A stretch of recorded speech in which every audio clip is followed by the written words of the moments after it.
one battle after another. The new Paul Thomas Anderson film that everybody seems to be talking about. Go ahead and hit the subscribe button if you haven't already to never miss an episode. We have daily film content including movie reviews, movie news, and so much more. So go ahead and hit the subscribe button to never miss an episode. Now, we are talking about the new Paul Thomas Anderson film, One Battle After Another. Now, this is a film everybody seems to be talking about, and it's getting great reviews. It's got 98% on Rotten Tomatoes, and everybody just loves this film, and I can see why. I mean, this is a film that I've been highly anticipated for over the past, 2-3 months, and it's not because I'm the biggest Paul Thomas Anderson fan. It's because I've been seeing this trailer so many times, and just it constantly plays in every movie I see, and it just really got me hooked to want to see this film.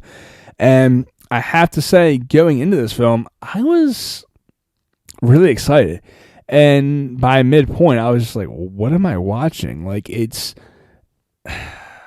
want to start by saying I did love this film, just to not kind of throw people for a loop.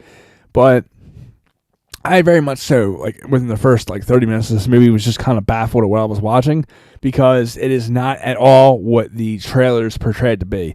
And I feel like, again, this film has the worst marketing for a film that I've seen, because it's so misconceived. The entire film is a misconception by the trailer. Yes, it is about a guy named Lockjaw, but played by Sean Penn, who is dead set on taking down these revolutionaries of the French 75 and, finding justice. But it's not really about that at all. It's so much deeper than that and so much different. It's very much a story about personal vengeance, and it's a political film. It's so much more. It's very much a political film with social commentary, conspiracy theories, if you will, in certain parts.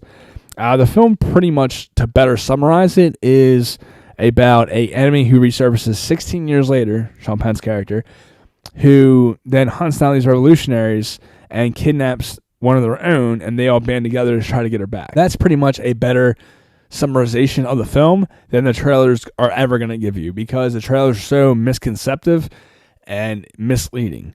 It gives you a completely different idea of what you're watching. It makes it seem like the early years of of them being revolutionaries are less important, and they feel like that was going to be a montage scene or a very quick scene, and then it's going to jump into the film, where actually their origins are a big part of the film, and has very little to do with upholding justice or taking down a vigilante group that is a revolutionary group trying to bring, change the world. Now, to talk about this film on a more technical aspect, because yes, this is a Paul Thomas Anderson film, and it was shot in VistaVision, which I believe I did a video on, pretty much saying that, if you don't know what VistaVision is, it's pretty much shot on 35mm film. It's shot vertically instead of horizontally, or horizontal instead of vertical, to kind of give you a wider shot, which definitely, watching this from an IMAX was a huge plus. But to kind of sum up this film without going into too much geekiness and details on ratio aspects and things of that nature, let's just kind of hit down the line. Performances. They have some of the greatest performances in this film. You have a newcomer, Chase Infinity, who gives a phenomenal performance, holds her own with Leonardo DiCaprio and Sean Penn, who she's on screen with quite a lot. She holds her own. And again, you have, like I said, a lot of heavy hitters. Sean Penn, Leonardo DiCaprio. This film has Oscars written all over it. As far as direction goes, and again, a lot of people love Paul Thomas Anderson. I was excited for this film, not as much so because it was Paul Thomas Anderson film. I find a lot of his films can be a lot longer and drawn out at some points, and the pacing can be off. This film, being 2 hours and 44 minutes or 43 minutes, didn't feel like that long at all. It was very lean, and there was no fat in this movie at all. The pacing was phenomenal, and just everything. You're so engaged and so invested in these characters because they're so well written that it doesn't feel like there's ever a dull moment, and you're always on the edge of your seat waiting to see what happens next. So again, like I said, direction's phenomenal, pacing's phenomenal.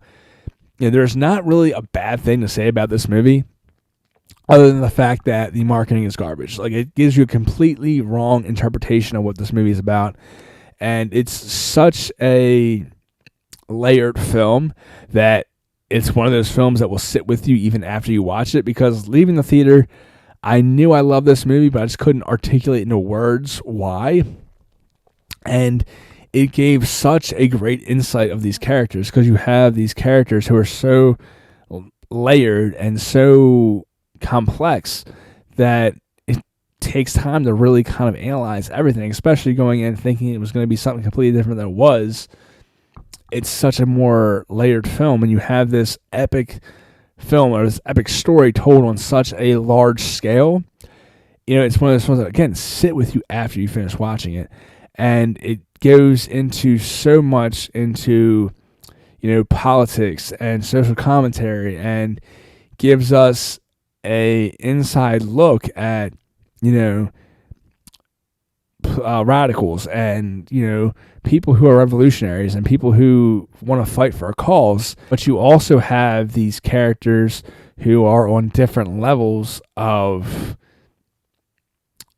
not only involvement, but investment. Like, again, a prime example of this is, I don't want to spoil the film, but this film is so well layered. You have these characters that are so well written, and it's such a amazing film that I can't think of ways to explain this in how great it is without actually spoiling anything, because, like I said, again, the trailers give you a completely different vision of what this film is going to be about.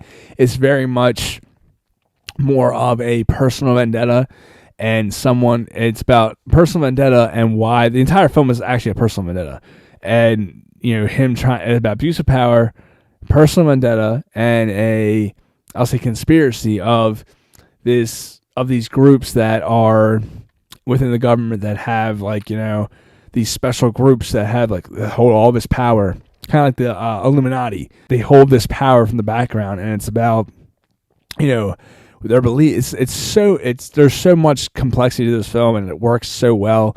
Other than that, again, I can't really say much about spoiling the film, but I will say this is going to be a Ferris Bueller. Like, I honestly would have taken off work to go see this movie, because it's a 3-hour film. If you got to find time to see this movie, you got to be well rested and ready for this film, because, again, it's not a popcorn flick. It's a very well written investment. It's not a popcorn flick. It's a very long, epic film that you have to pay attention to the details.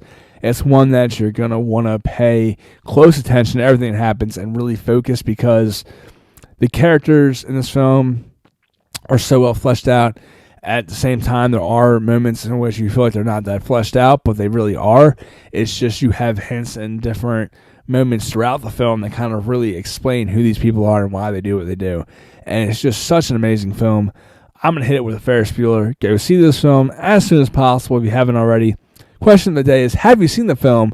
What are your thoughts? Comment below. Let me know.